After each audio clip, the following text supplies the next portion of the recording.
رمضان شریف کا پاک مہینہ ایک بار پھر اپنی رحمتوں برکتوں کے ساتھ ہم سب پر سایہ فگن ہے۔ خوش نصیب ہیں وہ لوگ جو اس مہینے میں ایک ایک لمحے کا صحیح سے استعمال کرتے ہیں۔ یقین جانیے رمضان شریف کا ایک ایک لمحہ خیر و برکت سے بھرپور ہے۔ رمضان شریف کا مہینہ تمہارے لیے ٹریننگ کا مہینہ ہے۔ نمازوں کی پابندی، نوافل کی پابندی، روزوں کی پابندی، تلاوت قرآن، ذکر کی مصروفیات، یہ سب ہمارے ایمان کو تازگی بخشتی ہیں اور ہماری روح کو پاک کر کے آنے والے 11 مہینوں کے لیے یہ تیار کرتی ہیں۔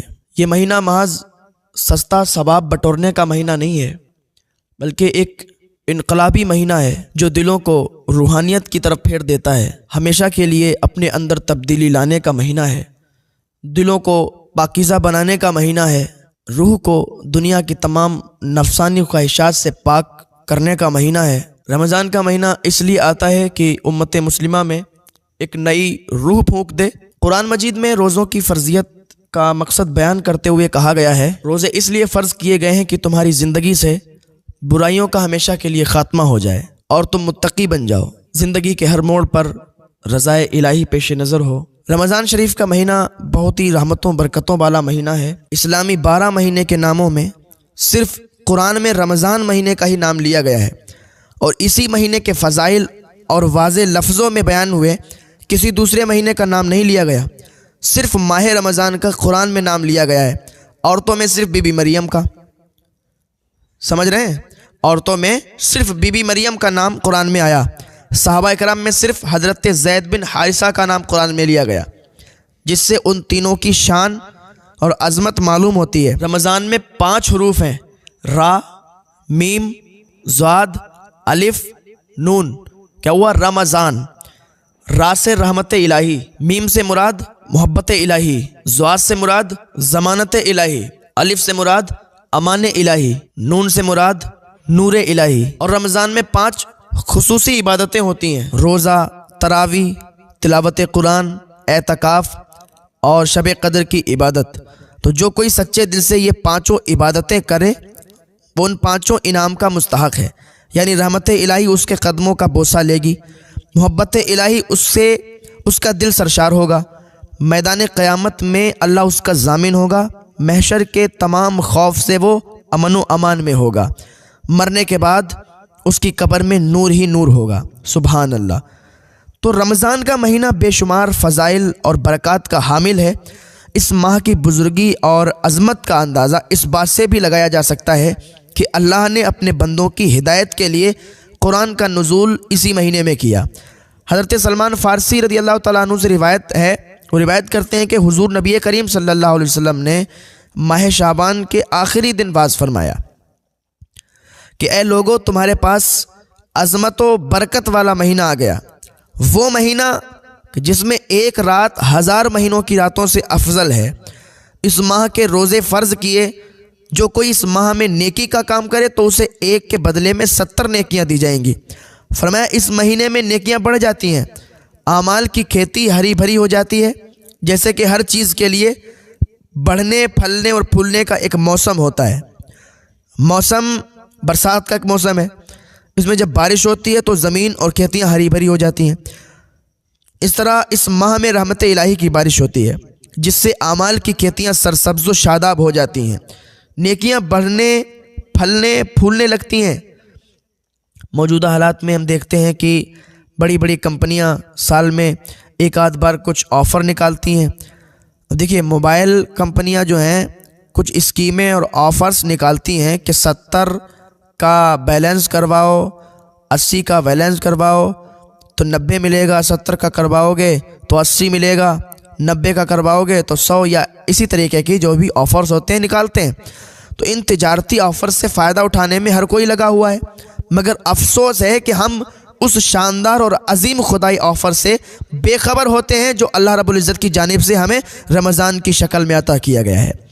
اس مہینے میں ہر اچھے کام کا اجر و ثواب صرف 2 گنا ہی نہیں بلکہ 70 گنا بڑھا دیا جاتا ہے، 70 گنا بڑھا دیا جاتا ہے، اور اس سے بھی زیادہ اگر اللہ چاہے تو ایک کے بدلے میں 700 اجر و ثواب عطا فرمائے۔ فرمایا یہ مہینہ صبر کا ہے، اور صبر کا بدلہ جنت ہے۔ اس ماہ میں مومن کا رزق بڑھا دیا جاتا ہے، اور جو اس مہینے میں کسی روزے دار کو روزہ افطار کرائے تو یہ اس کے گناہوں کے لیے مغفرت ہے۔ فرمانے علی شان ہے کہ جس نے کسی روزے دار کو پانی پلایا تو وہ شخص گناہوں سے پاک و صاف کر دیا جاتا ہے۔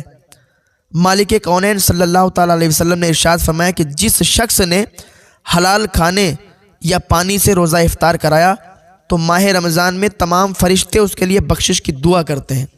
سبحان اللہ! دیکھیے تو ذرا، یہ اسلام ہے۔ اور حضور فرماتے ہیں یہ وہ مہینہ ہے کہ جس کا پہلا عشرہ 10 دن رحمت کا ہے، اور دوسرا عشرہ 10 دن مغفرت کا ہے، اور تیسرا عشرہ جو ہے آخری والا عشرہ 10 دن کا عشرہ ہوتا ہے تو یہ جہنم سے آزادی کا ہے۔ علماء اکرام فرماتے ہیں یوں تو پورا رمضان عظمت اور رحمت خیر و برکت کا ہے، مگر اس ماہ کا آخری عشرہ بے شمار خصوصیات کی بنا پر بڑی اہمیت کا حامل ہے۔ یہی عشرہ تو جہنم سے آزادی کا پروانہ لیے ہوئے، یہی وہ عشرہ ہے کہ جس میں ایک رات شب قدر کی ہے جو 1000 راتوں سے افضل ہے، جس میں دنیا کے تمام انسانوں کی ہدایت کے لیے آخری کتاب نازل ہوئی۔ رمضان کا یہ عشرہ اپنے اندر 4 خصوصیات رکھتا ہے۔ نمبر 1، اسی عشرے کی شب قدر میں قرآن کا نزول ہوا۔ نمبر 2، یہ رات 1000 مہینوں سے افضل ہے۔ نمبر 3، اسی عشرے کے شب میں سید الملائکہ حضرت جبریل علیہ السلام بہت سے فرشتوں کے ساتھ زمین پر اترتے ہیں۔ نمبر 4، یہ رات تمام تر اپنی رحمتوں اور برکتوں کے ساتھ صبح صادق تک سایہ فگن رہتی ہے۔ رمضان کا آخری عشرہ اس لحاظ سے بھی بہت اہمیت کا حامل ہے کہ یہ عشرہ اعتکاف کا عشرہ ہے، جو تمام انبیاء علیہ السلام کی سنت ہے اور فرض کفایہ بھی ہے۔ اگر پورے شہر یا بستی میں سے کوئی ایک آدمی اعتکاف میں بیٹھ گیا تو تمام لوگ بری ذمہ ہیں، اور اگر نہیں بیٹھا تو سب گناہ گار ہوئے۔ حدیث پاک میں ہے کہ قیامت کے دن ایک گناہ گار دوزخ میں ڈالا جائے گا تو جہنم کی آگ اسے دور بھاگے گی۔ داروغہ جہنم حضرت مالک کہیں گے کہ دوزخ کی آگ تو اسے کیوں نہیں پکڑتی اور کیوں نہیں جلاتی؟ آگ عرض کرے گی میں اسے کیوں کر پکڑوں، اس کے منہ سے تو روزے کی بو آتی ہے۔ اے ہے حضرت مالک اس گنہگار سے پوچھیں گے کہ تو روزہ دار مرا تھا؟ وہ کہے گا جی ہاں۔ فرمایا تبھی تو جہنم کی آگ نہیں جلاتی ہے۔ قیامت میں رمضان اور قرآن روزے دار کی شفاعت کریں گے۔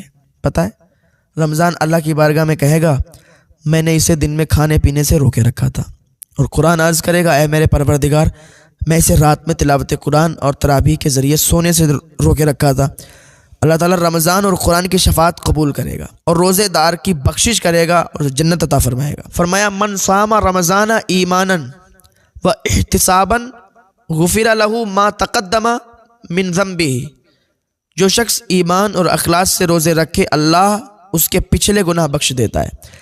فرمایا جس نے روزہ رکھ کر بھی فسق و فجور اور برائی نہیں چھوڑی اس کا حال صرف بھوکے پیاسے کے سوا اور کچھ نہیں۔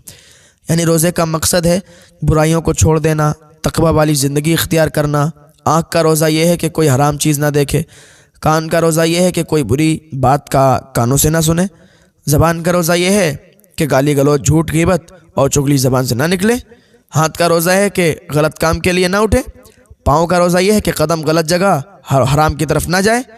اگر واقعی وہ اپنے تمام اعضاء کو گناہوں سے بچاتا ہے تو صحیح معنوں میں اسے روزے کی برکتیں حاصل ہوں گی۔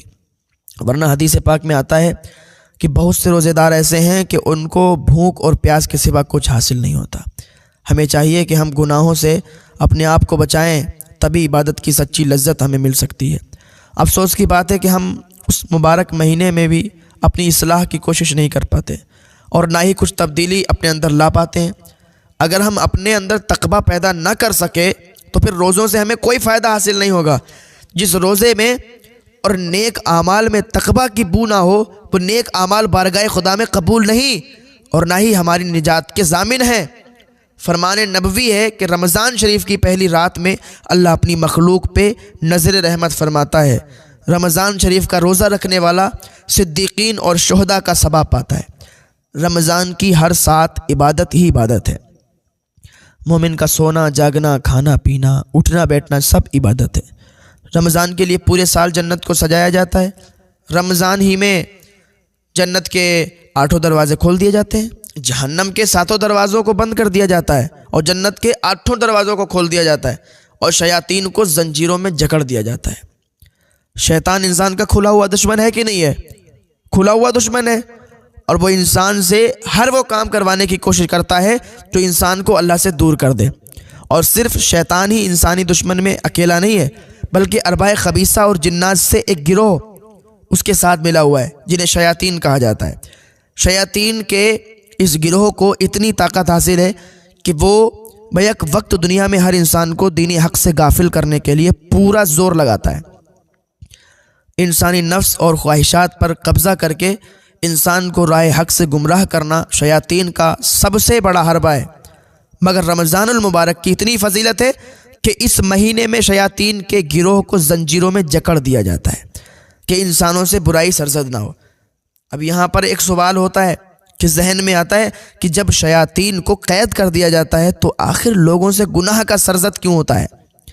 لوگوں سے گناہ کا صدور کیوں ہوتا ہے؟ تو جواباً صرف اتنا عرض کرنا چاہتا ہوں کہ شیطان انسان کو بہکانے میں لگا رہتا ہے، اور انسان بھی شیطان کے چکر میں آ کر گناہ پر گناہ کرتا رہتا ہے۔ اس طرح انسانی ذہن گناہوں کا عادی ہو جاتا ہے، اور رمضان میں وہ گناہوں سے باز نہیں رہ پاتا، تو ان کا نفس گناہوں پر دلیر ہو چکا ہوتا ہے، لہٰذا وہی نفس ماہ رمضان میں بھی ان گناہوں پر ابھارتا رہتا ہے۔ اسی طرح رمضان کے مہینے میں جو برائی ہوتی ہے وہ انسانی نفس امارہ، جو شیطان کی آماجگاہ خصوصی نشست ہے، اس کے ذریعے ہوتی ہے۔ فرمانے علی شان ہے کہ 3 آدمیوں کی دعا رد نہیں ہوتی، ایک عادل اور انصاف پسند بادشاہ کی، دوسرے روزہ دار کی، اور تیسرے مظلوم کی۔ ارشاد ہوتا ہے کہ میں تیری مدد ضرور کروں گا، چاہے کسی کی مصیبت سے دیر ہی صحیح، کسی مصیبت سے دیر ہو جائے، مگر مجھے اپنی عزت و جلال کی قسم میں ظالم کو سزا ضرور دوں گا اور مظلوم کی مدد کروں گا۔ حدیث مبارکہ میں آیا ہے کہ افطار کے وقت دعا رد نہیں کی جاتی۔ اب دعا میں تاخیر ضرور ہوتی ہے، تو اس سے ذہن میں یہ بات آتی ہے کہ دعا آخر قبول کیوں نہیں ہوتی، جبکہ حدیث میں قبولیت دعا کی بشارت آئی ہے۔ تو جواباً یہاں صرف اتنا عرض ہے کہ اللہ روزے دار کی ہر جائز دعا قبول فرما کر اس کو تدبیر عمل میں ڈال کر کچھ عرصے کے لیے موقوف کر دیتا ہے، اور جب وہ عرصہ گزر جاتا ہے تو کام ہونے کے آثار پیدا ہو کر دعا مانگنے والے کے ساتھ آ جاتے ہیں۔ مثال کے طور پر ایک آدمی دعا مانگ رہا ہے، یا اللہ مجھے مالدار بنا دے، حاجی بنا دے، تو اس کی یہ دعا اگرچہ جائز ہے، مگر ایسا نہیں ہے کہ صبح دعا مانگے اور شام کو مالدار ہو جائے، روپیوں کی آسمان سے بارش ہونے لگے، ایسا نہیں ہے، بلکہ کچھ عرصے تک اللہ اس کو دنیا میں اسباب مہیا فرما دے گا۔ لیکن ایسا ہو سکتا ہے کہ اللہ تعالیٰ کا اس پر خصوصی فضل اور فیضان جاری ہو جائے، تو ایسا بھی ہو سکتا ہے کہ اگر رات کو دعا مانگی تو صبح ہی مالدار ہو جائے، ایسا بھی ہو سکتا ہے، لیکن اکثر ایسا نہیں ہوتا ہے۔